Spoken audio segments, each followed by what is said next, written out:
បងប្អូនតានេះបានដឹងពីព័ត៌មានអូនស្រីនេះណាពួកអីគ្រាន់តែខ្ញុំឃើញខ្ញុំនិយាយមិនអាណិតខ្លោចចិត្តគ្រាន់តែដឹងថាគ្នាអត់ម្ដាយអត់ឪពុកអត់បងប្អូនគឺខ្ញុំចង់យកគ្នាមិនចំឲ្យបានហ៊ានសូត្រហ្មងហើយណាមួយខ្ញុំបារម្ភពីសុខភាពគ្នាដែរខ្លាចគ្នារស់នៅអាផ្ទះទូចដែលធ្លាប់នៅមួយម្ដាយអញ្ចឹងគេធ្វើបាបគ្នាហើយគ្នាស្រីផងហើយណាមួយមិនតែទូចអីរៀងធំដែរហើយណាមួយអូនស្រីហ្នឹងគឺខ្ញុំចង់ឲ្យគាត់ទៅនៅផ្ទះនេះផ្ទះនេះផ្ទះខ្ញុំដែលខ្ញុំសង់ឲ្យប៉ាម៉ាក់ខ្ញុំ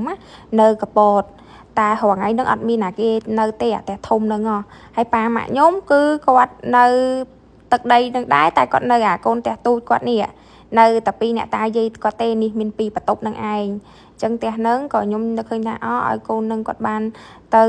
នៅនឹងទៅហើយសាលាផ្សារអីនៅចិត្តនឹងទេហើយបើសិនជាសាលាគឺមានដល់ថ្នាក់ទី12ហ្មងសាលាដែលខ្ញុំរៀនកាលពីក្មេងណាអញ្ចឹងបើខ្ញុំនឹកឃើញថាអើយគឺល្អមែនតើបានជួយគាត់អីរៀនហើយអនាគតគាត់ក៏ល្អកុំឲ្យគាត់បបាក់អញ្ចឹងហើយ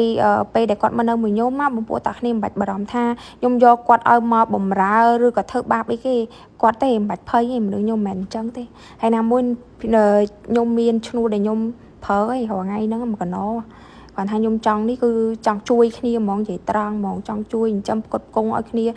បានអាវិថាភាពកក់ក្ដៅបានរៀនសូត្រដូចកូនគេកូនឯងអញ្ចឹងណាហើយនៅស្រុកខ្ញុំបងប្អូនតានេះមើលតាមវីដេអូនឹងខ្លះបាន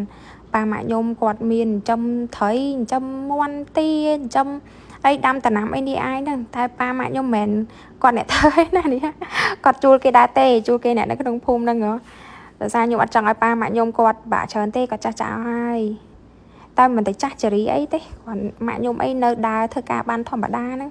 អាយុគាត់តែ50ជាងហ្នឹងបើបានគាត់ទៅនៅមួយម៉ាក់ប៉ាខ្ញុំក៏ខ្ញុំកក់ក្ដៅដែរព្រោះប៉ាម៉ាក់ខ្ញុំគាត់ជួយចិត្តមើលថែគាត់ជួយចិត្តចិញ្ចឹមនិយាយទៅជួយចិត្តចិញ្ចឹមគេណាក្មួយអីពីក្មេងគាត់ចិញ្ចឹមមកកណោហ្នឹងគាត់ថាឥឡូវធំចេញធ្វើការរកស៊ីអស់ហើយនេះតែឥឡូវហ្នឹងគឺខ្ញុំអូខេដឹងតែយកគាត់អីគាត់ថាគេត្រូវសម្រេចលើច្បាប់លើសួរចិត្តគាត់ដែរថាគាត់ចង់មកនៅអត់បើគាត់ចង់មកនៅអានឹងបានយើងយកមកនៅបានបងប្អូនមិនមែនចេះតែចង់ឲ្យយកទេតែខ្ញុំឃើញគាត់អាណិតក៏ខ្ញុំបានថាសូមគាត់យកមកចិញ្ចឹមបើថានេះសម្រេចចិត្តលើគាត់ទេណាបងប្អូនតាគ្នាហើយបើសិនជាខ្ញុំយកគាត់មកចិញ្ចឹមគាត់ខំរៀនគាត់ល្អខ្ញុំនិយាយត្រង់អត់ខ្វះទេធ្រាប់ហើយណាមួយទឹកដីហ្នឹងអត់មានបងប្អូនណាទៅដដើមចង់បានអីទេដោយសារបងប្អូនខ្ញុំរាល់ថ្ងៃហ្នឹងខំរកស៊ីមានរបស់ធ្រាប់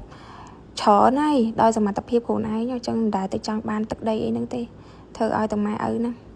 គាត់ថាបានគាត់ទៅនៅមួយប៉ាម៉ាក់ខ្ញុំក៏ល្អដែរព្រោះប៉ាម៉ាក់ខ្ញុំរាល់ថ្ងៃហ្នឹងគាត់ក៏រៀងឯកាចង់បានកូនចៅនៅមួយដែរតែអត់មានហ្នឹងណាហើយកូនធំអស់ហើយនឹងមានប្តីមានគ្រួសារហើយមកនៅពេញអស់ហើយគាត់នៅតែពីរអ្នកតាយាយគាត់ណាបើថាបានទៅនៅដូចកូនបើគាត់ចឹងកូនបើកូនស្រីបើអាផុសបើក៏នៅពេញដែរឥឡូវវានៅធ្វើការនៅពេញអីមួយខ្ញុំដែរហ្នឹង